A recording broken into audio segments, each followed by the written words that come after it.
mana enak makan soto nggak ada jeruk gitu. Nah. Ya jangan banyak-banyak, jangan balapan jeruknya sama kuahnya. Kuahnya, termasuk juga cukanya ya dok? Iya. Oke, ya Jangan intinya Anda cari warteg yang lengkap lah, jangan ada telur balado doang. Iya. Hai sahabat Sonora, kembali lagi di Kamu Sehat barengan sama Fidel dan juga Dr. Santi dari Medical Center Kompas Gramedia. Hai dok. Hai Fidel. Halo sahabat Sonora.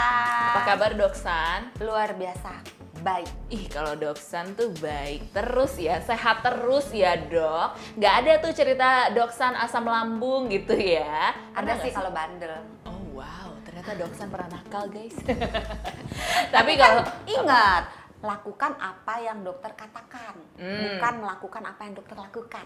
oh wow, sebuah prinsip yang lebih ke pembenaran ya, alasan aja Dokter gitu juga ya. manusia. Oh iya sih, dokter juga manusia. Itu Iya, highlight-nya kadang-kadang ya. berdosa gitu Oke, ya. berarti dokter pernah asam lambung juga sih dok? Pernah ya? Pernah. Oke, baiklah. Tapi kalau ngomongin asam lambung, mungkin Anda pernah dengar juga kaitannya nih nyambung-nyambungnya asam lambung, MAH, sama GERD. Ini bedanya apa nih dok sebenarnya?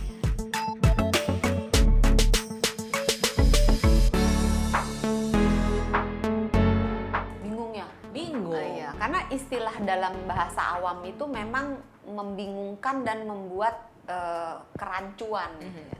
Jadi kalau dibilang penyakit MAH, karena kalau cuma bilang MAH aja, MAH itu sebetulnya bahasa lainnya dari kantong nasi atau lambung. Oke. Jadi kalau cuma dibilang MAH, ya kantong lambung, nggak ada penyakitnya karena menunjuk pada sebuah organ gitu. Makanya bilangnya penyakit MAH. Kalau penyakit MAH itu merujuk pada istilah kedokteran yang namanya gastritis. Oke. Sedangkan kalau penyakit asam lambung merujuk pada istilah kedokteran yang tadi Fidel bilang GERD.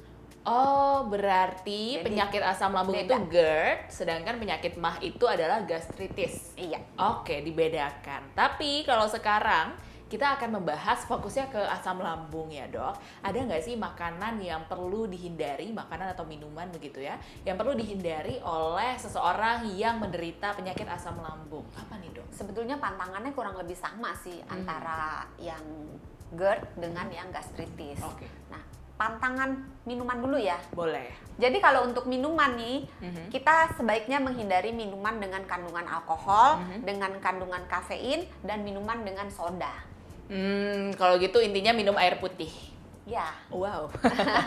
Betul. 100 dapat piring. Dapat piring ya, nanti kita cari sendok sama garpunya ya. Terus dok, nggak boleh itu minumannya ya. Terus. Sekarang makanannya. Kalau makanannya paling gampang itu jangan makan yang pedas, jangan makan yang terlalu asam, jangan makan yang terlalu berminyak. Itu gampangnya ya dok? Gampangnya aja Gampang susah. kan? Masalahnya kalau misalnya kita beli makanan gitu ya dok, kalau masak mungkin bisa dikontrol sendiri ya, tapi kan nggak semua orang punya waktu buat masak ya dok. Kalau beli makanan nyari yang nggak terlalu asam, nggak terlalu pedas, nggak terlalu berminyak, susah juga nggak sih dok? Memang kalau jajan agak susah, harus diakui. Karena makanan yang ada di mana-mana tuh cenderung berminyak. Dan trendingnya itu semakin pedas, semakin Iya, kan? viral gitu. Challenge kan. gitu kan. Challenge. Padahal itu merusak lambung ya. Jadi segala sesuatu yang enak apabila dikonsumsi terlalu berlebihan menimbulkan penyakit. Oke. Terus mengatasinya bagaimana? Pilih kalau bisa diusahakan yang tidak ada cabenya. Tidak ada unsur-unsur yang menyebabkan pedas, tidak hanya cabai ya. Kalau ladanya berlebihan juga menyebabkan gangguan gitu ya. Terus pilih kalau seandainya tidak ada, misalnya nih kita ke warteg, terus adanya cuman telur balado misalnya. Iya, dok. Ya disingkirin Cabenya cabenya. gitu ya. Terus atau minta cabenya dikerok dengan sendok gitu. Jadi benar-benar telurnya aja atau Semoga nggak diomelin mbak wartegnya ya. biasanya enggak sih. Repot banget deh yang ini cuma makan nasi sama telur. Pengalaman cabai pribadi tadi ini. gitu ya. Oh enggak ya. Karena kalau sambelnya keikut tentu semakin banyak perutnya semakin tidak enak gitu. Terus misalnya kalau kita beli soto kan ada jeruk nipisnya. Ya Mbok jangan banyak-banyak, kalau memang tidak mau ya tidak usah, tidak apa-apa. Tapi mana enak makan soto nggak ada jeruk gitu. Ya jangan banyak-banyak, jangan balapan jeruknya sama kuahnya. Termasuk juga cukanya ya dok? Iya. Oke, ya intinya Anda cari warteg yang lengkap lah, jangan ada telur balado doang. Iya. Oke, baiklah. Bawa.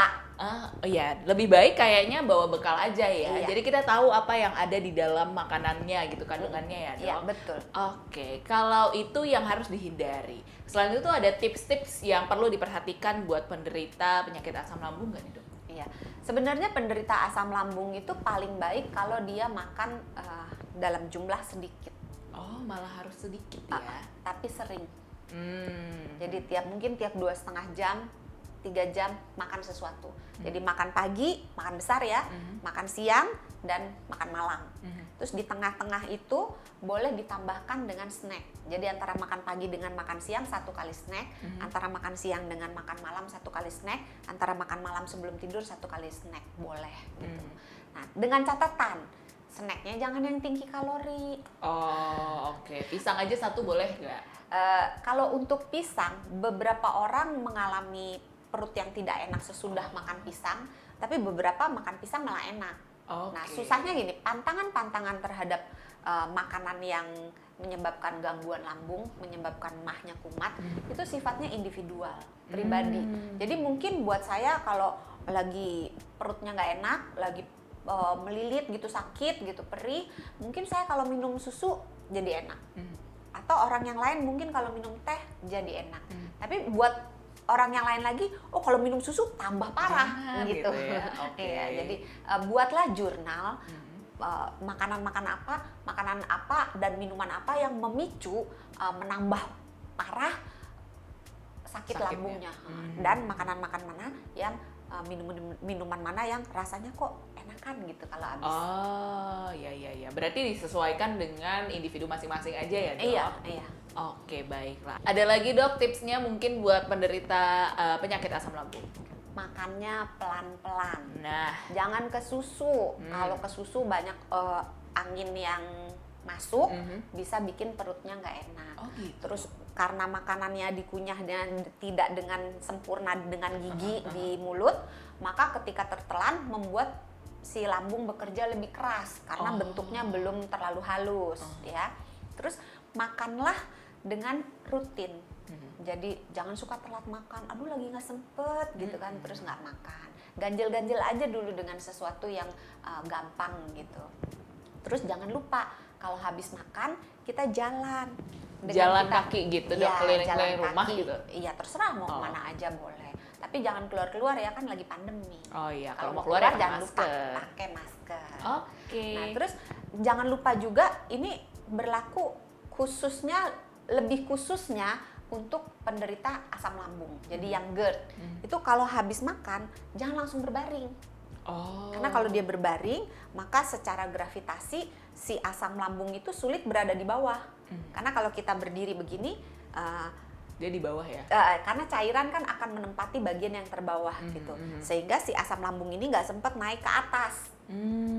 Nah, kalau kita berbaring, maka secara gravitasi asam lambungnya ini bisa mencapai ke katup yang di atas, sehingga bisa bocor naik sampai ke dada, sampai ke terasa di mulut gitu.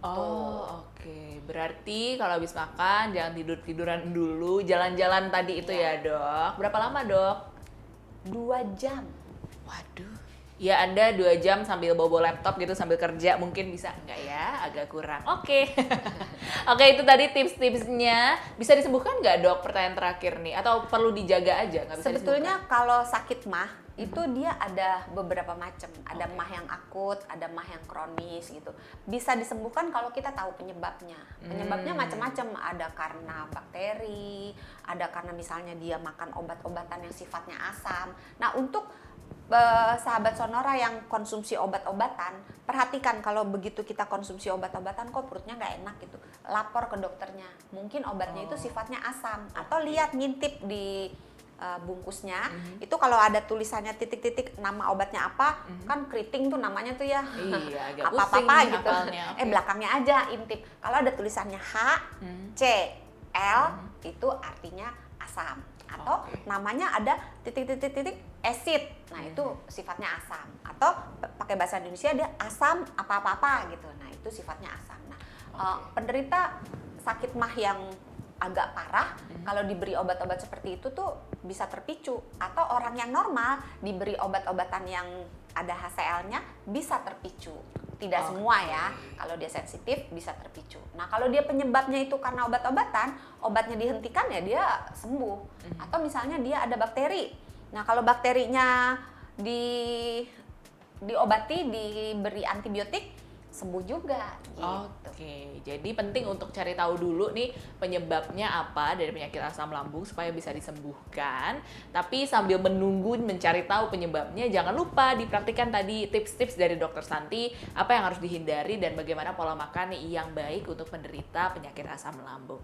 Dokter Santi, terima kasih banyak. Terima kasih Fidel. Mudah-mudahan sahabat Sonora terbantu, dan jangan lupa sehat itu mudah, sehat itu murah. Penting untuk diingat. Dan jangan lupa juga sahabat Sonora, yang juga penting sekali untuk diingat adalah jangan lupa subscribe, komen, dan juga like video-video di YouTube channelnya Sonora FM. Buat Anda yang mau mendengarkan versi podcastnya, bisa didengarkan di Apple Podcast, Google Podcast, Spotify, dan juga ke www.sonora.id. Kita ketemu lagi di episode-episode berikutnya. Bye! Dah.